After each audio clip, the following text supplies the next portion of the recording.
Okay, we are live. Hello, everyone.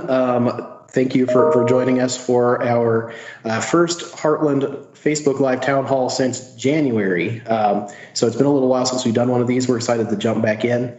I'm Doug Graham, Heartland's Communications Specialist. With me, as always, is our CEO, Mark Scheibe. Thank you for joining us, Mark. Yeah, always. Thank you, Doug. If you're watching live, thank you for tuning in. Appreciate it.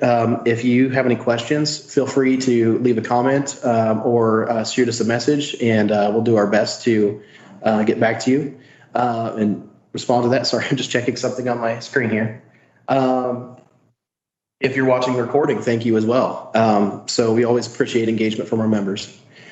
Tonight we're going to talk about something that seems pretty relevant to a lot of people, which is gas prices, specifically natural gas. It's basically going to be kind of interesting to find out how that affects your energy bills. By the way, if you have any questions, again, please send them our way. Before we get into that, I just wanted to go over a couple of quick things related to our new rate, the Peak Savers rate that the vast majority of our consumer members are on, I think 8,000 plus.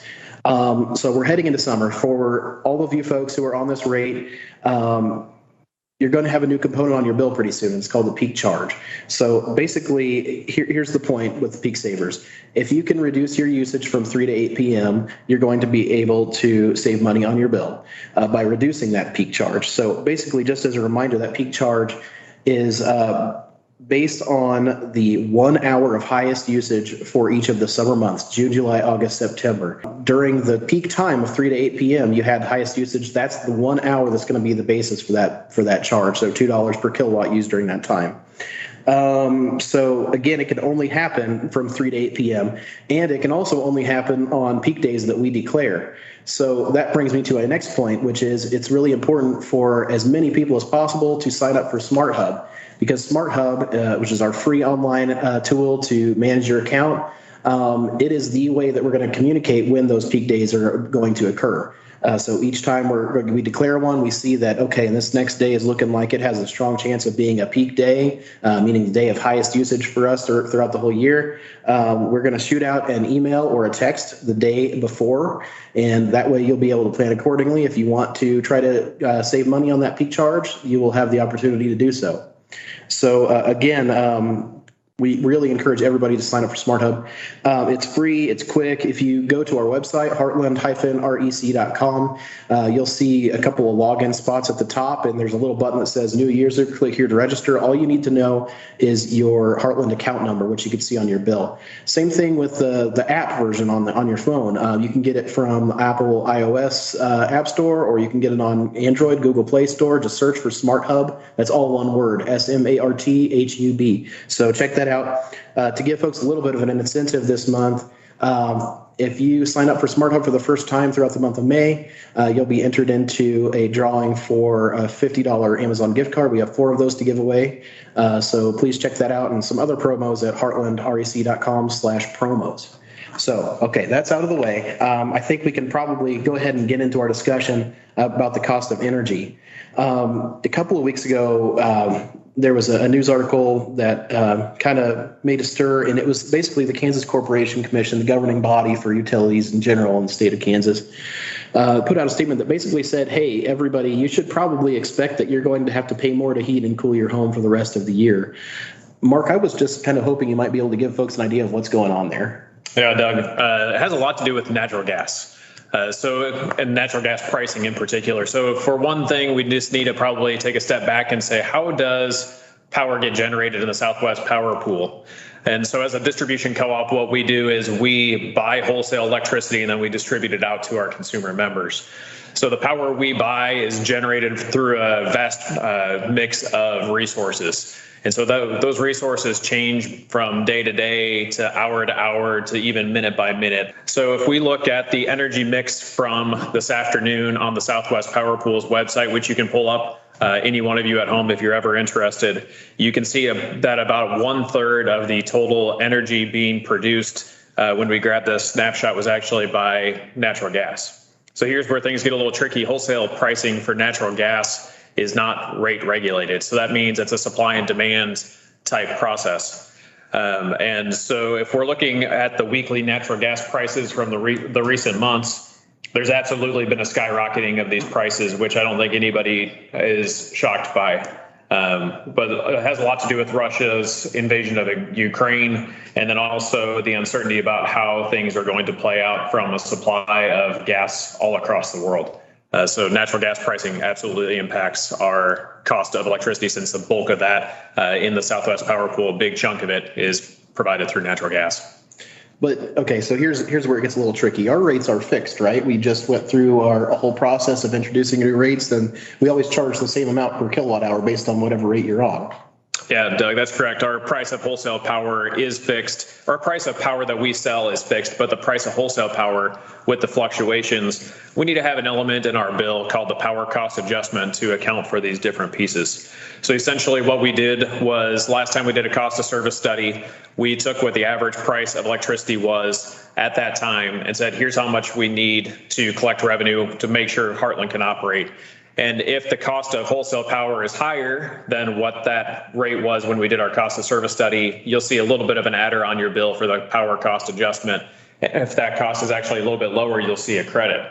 So any type of fuel that you see, fuel cost adjustment is another way that you could think about it. If the fuel cost is higher, it shows up in the power cost adjustment. And so, again, that's where you'll reflect any of these natural gas price increases. So, thinking about all of our different mixes of our different fuel sources for generation, we've obviously seen a lot of other generation sources come online in recent years, like the big wind farms. Everybody has probably seen evidence of those. Why is it still important that we have other kinds of generation, like natural gas, coal, whatever it may be, still as part of the mix? Yeah, Doug, we really, us and a lot of other utilities across the country, we have the all of the above approach. So when you're generating electricity, you really need all of the above to make sure that you have a reliable and cost-effective and affordable cost of electricity. Otherwise, you might have interruptions from supply. So you can think of any of these things, whether it be nuclear or coal or anything else. You just want to make sure that each one of those is considered a fuel source. And so if we're looking at those fuel sources, you need to say if one of them is not producing electricity at one time, we need another fuel source to take up the bulk share of that and be able to provide that. So for instance, if the wind isn't blowing, you have to provide another source of electricity, another fuel to be able to make that happen. And in the Southwest Power Pool, the bulk of that is natural gas. So, I know that one of the things I was thinking about as we first started talking about this topic is it feels like gas prices aren't coming down anytime soon. A lot of this feels like it's out of our control. So what would you tell people they might be able to do to find ways to save money on their bills? Yeah, with the new rates that were implemented, Doug, the best thing is that never have we been in a better position to allow members to have control over their electric costs from Heartland than where we currently are. And so really the key is, though, shifting usage away from the peak time periods. So you don't want to have all your kilowatts in one time. So for instance, any large appliance you have in your home, you want to make sure that you are splitting up the time that you're running those simultaneously. So for instance, if you're running your dishwasher and your clothes dryer, you don't want to maybe turn those on at the same time, and you probably don't want to run those at peak also when we send out those peak notifications. So if you can just delay the start of those till after the peak window is over, that 3 to 8 time period, then that is a good option. Another one is if you have a pool, maybe delay starting your pool pump back up, so turn it off during those peak times. We have lots of different resources available. So if you go over to heartland-rec.com/new rates, you can kind of see what appliances use what and kind of get an idea of what the biggest cost savings can be for you as consumer members. Yeah, and also it seems like it's probably a good time, or as good a time as there's ever been, just to invest in some weatherization for your home, some energy efficiency improvements. Absolutely. So while we're talking about different types of generation, or fuel sources as we call them tonight, I did want to talk just a little bit about solar, because we have had some questions from solar installers in particular about the guidelines that we set for folks, about how we determined, what the right size is for a solar system to be installed at their home. So I just wanted to know if you could tell us a little bit about that. Yeah, we've covered this topic a couple times before, so I'll just kind of give a brief overview. Sometimes it takes a little bit to explain to consumer members or even solar installers what our methodology is on solar sizing. So we want to make sure that members have a maximum return on investment. If they are oversizing a system and they put in all the solar that they can afford, they might be overproducing electricity and not using it in their home, where they're offsetting what the most expensive electricity is. So if they can decrease the size of it just a little bit and really maximize the use of the electricity themselves, they're going to maximize their return on investment. So us as a member-owned cooperative, we want to make sure that our members are taken care of. And if you are interested in solar or other distributed resources, we absolutely support those, but we also want to make sure that you as members are seeing return on investment that's appropriate. We have a fairly extensive question and answer, or a frequently asked questions section on our website. So if you go over to the website and look for renewables, you can see that list of FAQ questions and answers.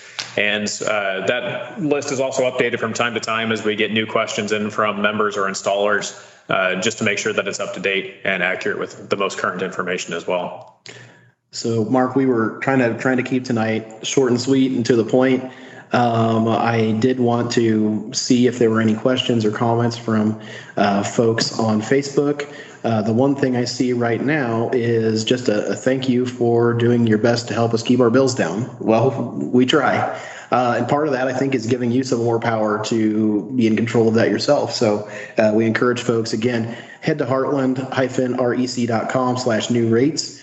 And you will see some tips there that can help you determine the best ways for you to save some energy and therefore save some money, particularly during those peak times. So that's it. That's all we have tonight. Thank you again for anybody who's tuning in or watching afterward. We appreciate it. Yep. Thank you. Have a great night.